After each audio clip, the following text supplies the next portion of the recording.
समोर मतदान जनजागृती या विषयावर पटनाट्य सादर करीत आहोत. चला तर मग.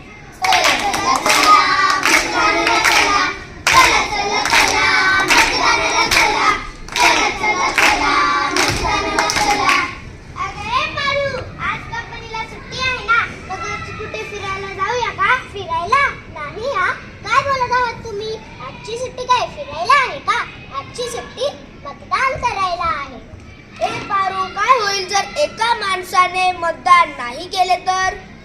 अहो, आपल्या एका मतदानामुळे आपण कल्याणकारी असा लोकप्रतिनिधी निवडून देऊ शकतो. तेव्हा आधी मतदान, मग बाकी सगळं.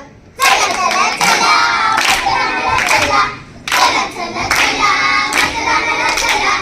चला चला चला मतदानाला चला.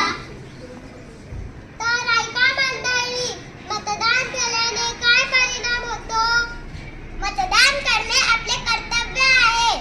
आपल्या एक मतदानामुळे चांगला उमेदवार निवडून येऊ शकतो. कोणत्याही आमिषाला बळी पडून मतदान करू नका. आपल्या बुद्धीचा वापर करा. मतदान राजा जागा हो, लोकशाहीचा धागा हो. आपले मन आपले भविष्य. मतदान हीच खरी देश सेवा. मतदान करा, हाच तुमचा अधिकार आहे. आवर्जून मतदान करा.